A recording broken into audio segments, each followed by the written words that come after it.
अगली खबर की ओर बढ़ेंगे। अगली खबर राजधानी भोपाल से।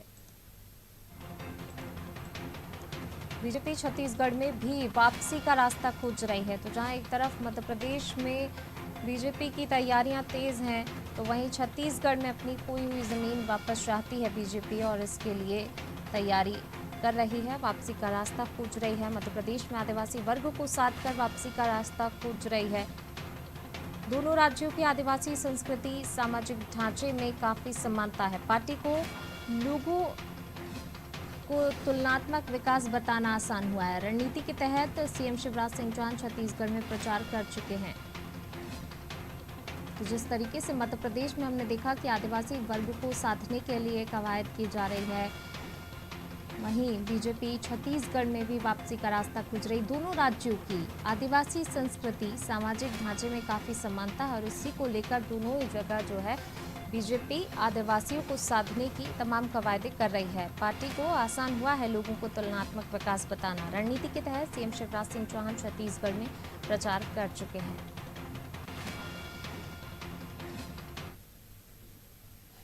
और ज्यादा जानकारी के लिए सीधा रुख कर लेते हैं संवाददाता दुष्यंत जी का। दुष्यंत जी, मध्य प्रदेश में आदिवासी वर्ग को साध कर वापसी का रास्ता खोज रही है। एक तरफ हम देख रहे हैं कि मध्य प्रदेश में भी आदिवासियों को साधने के लिए तमाम कवायदें, कार्यक्रम आयोजन किए जा रहे हैं और साथ ही बीजेपी छत्तीसगढ़ में भी अपनी वापसी का रास्ता खोज रही है।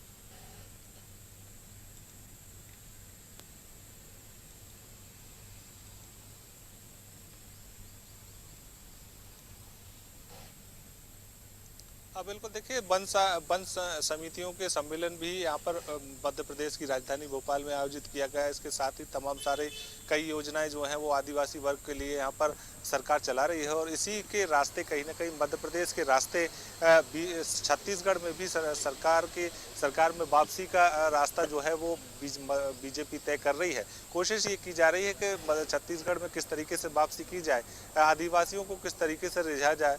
चूंकि लगातार मध्य प्रदेश की बात करें या छत्तीसगढ़ की, ज्यादातर आदिवासी संस्कृति और सामाजिक ढांचे में समानताएं हैं और यही कारण है कि मध्य प्रदेश हो चाहे छत्तीसगढ़ हो, दोनों में जो चीजें बताना, जो उनके बीच में पहुंचकर उनको उनकी बातें बताना वो आसान हुआ है पार्टी के लिए। तो ऐसे में अब पार्टी मध्य प्रदेश के रास्ते छत्तीसगढ़ में भी वापसी की तैयारी कर रही है और कोशिश यही की जा रही है कि जब दोनों प्रदेशों में वापसी होगी तो कहीं ना कहीं एक बार फिर से संगठन जो है वो मजबूत हो सकेगा।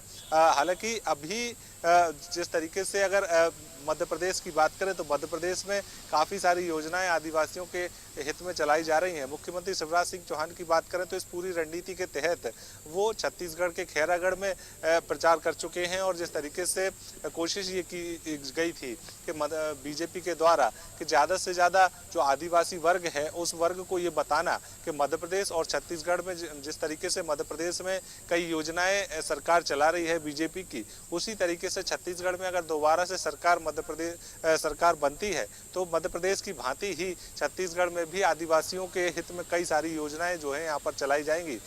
छत्तीसगढ़ की अगर बात करें तो 90 सीटें हैं वहाँ पर और 90 सीटों में से 29 सीटें जो हैं वो कहीं ना कहीं आदिवासी वर्ग के लिए आरक्षित हैं। तो ऐसे में जो बीजेपी की नज़र जो है वो कहीं ना कहीं उन 29 सीटों पर है और यही कारण है कि लगातार कोशिश की जा रही है कि उन 29 सीटों पर 100% तरीके से यहाँ पर बीजेपी पहुंच सके और जब पहुंचेगी तो कहीं ना कहीं एक बार फिर से सत्ता में वापसी करेगी। हालांकि कांग्रेस की भी वही नज़र है और कांग्रेस भी लगातार यही कोशिश कर रही है कि जो 29 सीटें छत्तीसगढ़ की हैं आदिवासी बाहुल क्षेत्र की, उन पर विशेष ध्यान आकृष्ट किया जाए और उन पर अपने जो प्रत्याशी हैं उनको जिताकर लाया जाए, जिससे कहीं ना कहीं छत्तीसगढ़ में एक बार फिर से कांग्रेस की सरकार बन सके। तो कहीं ना कहीं राजनीतिक दल अपने अपने तरीके से आदिवासी वर्ग को साधने में और रिझाने में लगे हुए हैं। जी बिल्कुल, अपने अपने तरीके से जो है आदिवासियों को रिझाने की कोशिश कर रहे हैं और आगामी समय में पता भी चलेगी कि आदिवासी किसकी तरफ जाते हैं। बने रहिए आप हमारे साथ, मैं लौटूंगी आपके पास। तो बिल्कुल बीजेपी छत्तीसगढ़ में वापसी का रास्ता खोज रही है। मध्य प्रदेश में भी आदिवासी वर्ग को साध कर वापसी का रास्ता यहाँ पर खोज रही। दोनों राज्यों की आदिवासी संस्कृति, सामाजिक ढांचे में काफी समानता, और जिसको लेकर जो है सीएम शिवराज सिंह चौहान ने छत्तीसगढ़ में प्रचार भी किया।